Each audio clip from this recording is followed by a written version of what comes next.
नमस्कार. श्री स्वामी समर्थ सर्वांना. 21 नोव्हेंबर गुरुवार या दिवशी वर्षातील शेवटचा गुरुपुष्यामृत योग आहे. यानंतर हा योग कधी येईल याची वाट पाहावा लागणार आहे. हा वर्षातील शेवटचा गुरुपुष्यामृत योग असल्यामुळे या दिवशी आपण लक्ष्मी प्राप्तीसाठी, लक्ष्मीला प्रसन्न करून घेण्यासाठी स्त्रियांनी हळदीचे हे उपाय अवश्य करायचे आहे. त्याचप्रमाणे या दिवशी गुरुवार असल्यामुळे केस धुवावेत का, घरातील फरची पुसावी का, याविषयीची देखील माहिती बघणार आहोत.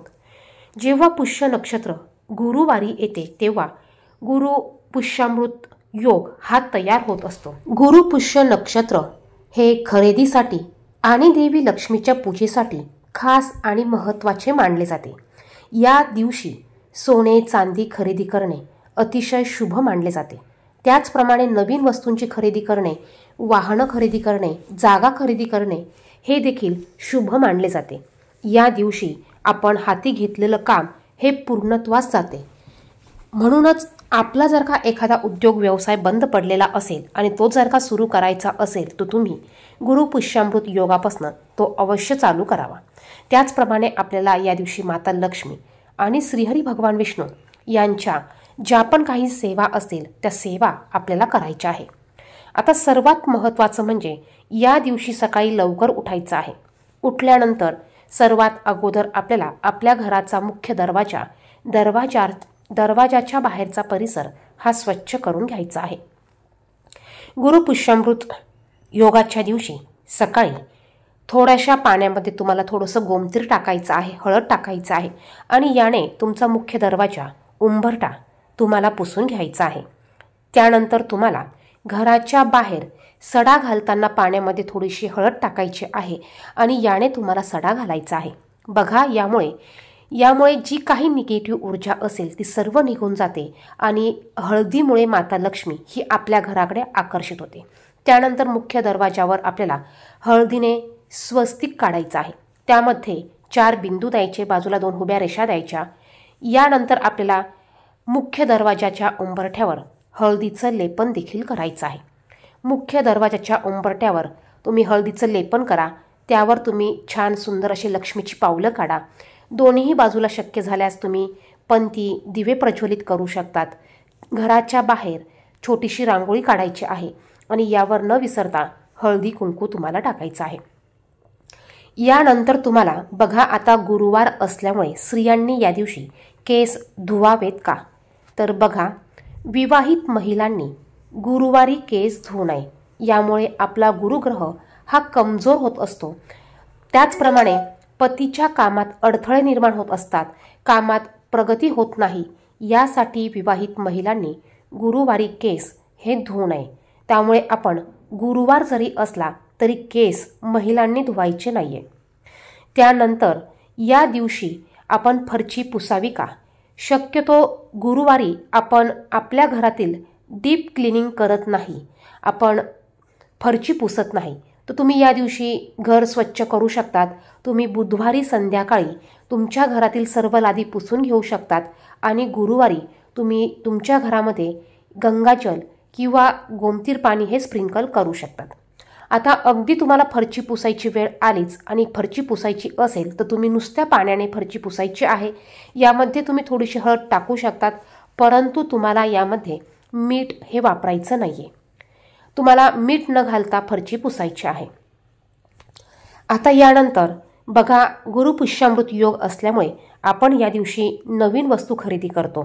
तर या दिवशी गुरुपुष्यामृत योग हा सकाळी 6:52 सुरू होणार आहे आणि तो दुपारी 3:34 असणार आहे. तुम्हाला जर का नवीन वस्तूंची खरेदी करायची असेल तर तुम्ही या वेळेमध्ये नवीन वस्तूंची खरेदी करू शकतात. त्याचप्रमाणे या दिवशी आपल्याला भगवान श्रीहरी विष्णू आणि माता लक्ष्मी यांची जास्तीत जास्त सेवा करायची आहे. तुम्हाला घराच्या बाहेर सकाळी आणि संध्याकाळी तुळशीसमोर शुद्ध गाईच्या तुपाचा दिवा प्रज्वलित करायचा आहे. यामध्ये 1 अखंड लवंग, चिमूटभर हळद आणि 1 हिरवी विलायची तुम्हाला टाकायची आहे. त्यानंतर तुम्ही तुमच्या देवघरात माता लक्ष्मी समोर देखील एक पंती लावू शकतात किंवा तुम्ही एक कणकेचा दिवा बनवायचा आहे. तुम्हाला या दिव्याखाली थोड्याशा अक्षता ठेवायच्या आहे. दिव्यामध्ये तुम्हाला शुद्ध गाईचं तूप टाकायचं आहे. यामध्ये चिमूटभर हळद, त्याचप्रमाणे 1 अखंड लवंग, 1 कापूर आणि 1 हिरवी विलायची तुम्हाला टाकायची आहे. यानंतर तुम्हाला माता लक्ष्मीच्या काही सेवा करायच्या आहे. तुम्ही माता लक्ष्मीच्या कुठल्याही मंत्राचा 108 वेळा जप करू शकतात.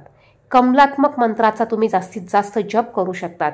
कणकधारा स्तोत्र, लक्ष्मी अष्टक तुम्ही 1 वेळा 11 वेळा पठण करू शकतात. विष्णू सहस्रनाम स्तोत्र, या स्तोत्राचं देखील तुम्हाला या दिवशी पठण करायचं आहे. ज्यांना फुलवातीच्या सेवा करायच्या असतील त्यांनी या दिवसापासून फुलवातीच्या सेवा करायला देखील चालू करायच्या आहेत. या दिवशी आपण हळदीचे उपाय करून माता लक्ष्मीला प्रसन्न करून घेऊ शकतो. त्याचप्रमाणे या दिवशी तुम्ही माता लक्ष्मीच्या मूर्तीवर सकाळी पंचामृताने अभिषेक घालू शकतात. बाळकृष्णाच्या मूर्तीवर पंचामृताने अभिषेक घालू शकतात. यानंतर तुमच्या देवघरात जर का श्रीयंत्र असेल तर तुम्हाला या दिवशी श्रीयंत्रावर कुंकुमार्चन सेवा करायची आहे.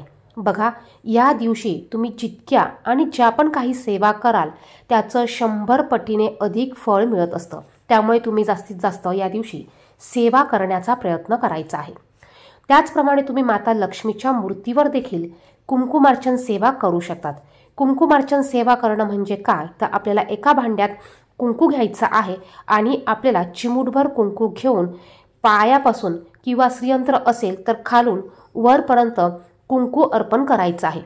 त्यात आपल्याला ज्याच्या तुम्ही देवीचं किंवा ज्यावर तुम्ही कुंकुमार्चन सेवा करणार आहे त्या देवीचं किंवा त्याचं तुम्हाला स्तोत्र म्हणून कुंकुमार्चन सेवा ही करायची आहे. त्याचप्रमाणे तुम्ही तुमच्या कुलदेवतेचं नामस्मरण करू शकतात. तुम्ही 99 मंत्राचं स्मरण करू शकतात. 99 मंत्र तुम्ही 108 वेळा म्हणू शकतात. त्याचप्रमाणे तुम्ही तुमच्या गुरूंची सेवा करू शकतात. श्री स्वामी समर्थ या मंत्राच्या तुम्ही 11 माळी जप करू शकतात. त्याचप्रमाणे व्यंकटेश स्तोत्राचं पठण करू शकतात. विष्णू गायत्री मंत्र, लक्ष्मी गायत्री मंत्र, कुबेर मंत्र तुम्ही 21 वेळा 108 वेळा तुम्ही पठण करू शकतात. यानंतर आपल्याला या दिवशी तुळशी मातेला थोडंसं कच्चं दूध आणि चिमूटभर हळद ही अर्पण करायची आहे. यामुळे देखील आपल्याला लक्ष्मी प्राप्तीचे मार्ग हे मोकळे होत असतात. प्रत्येक गुरुवारी तुम्ही चिमूटभर हळद, कच्चं दूध तुम्ही तुळशी मातेला अर्पण करू शकतात. त्यानंतर आपल्याला थोडीशी हळद घ्यायची आहे. यामध्ये थोडंसं शुद्ध गाईचं तूप मिक्स करायचं आणि याने आपल्याला मुख्य दरवाजावर एक स्वस्तिक काढायचं आहे. त्याचप्रमाणे आपल्या किचन ओट्याच्या मागच्या फरशीवर स्वस्तिक काढायचं आहे आणि या स्वस्तिकची आपल्याला हळदी, कुंकू, अक्षदा, धूप, दीप दाखवून पूजा करून घ्यायची आहे.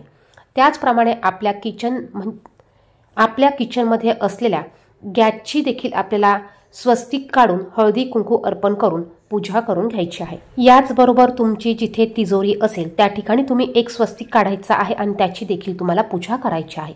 तर ह्या काही गोष्टी आहेत, या गोष्टी आपल्याला या दिवशी आवर्जून करायच्या आहेत.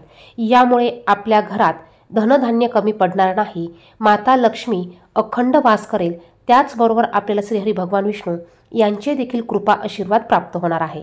सकाळी आपल्याला मुख्य दरवाजावर 11 आंब्याच्या पानांचं तोरण देखील लावायचं आहे. हे देखील अतिशय शुभ मानलं जातं. व्हिडिओमध्ये सांगितलेली माहिती आवडली, महत्त्वपूर्ण वाटली तर व्हिडिओला नक्कीच लाईक करा. कमेंट बॉक्समध्ये ओम नमो भगवती वासुदेवाय, श्री स्वामी समर्थ नक्की लिहा. त्याचप्रमाणे तुम्हाला या शुभ योगावर तुम्हाला जर का काही देवांच्या मूर्त्या आणायच्या असतील, देवांची फोटो आणायचे असतील, देवांसाठी काही लागणाऱ्या वस्तू आणायच्या असतील तर त्या देखील तुम्ही अवश्य आणायच्या आहे. धन्यवाद. श्री स्वामी समर्थ.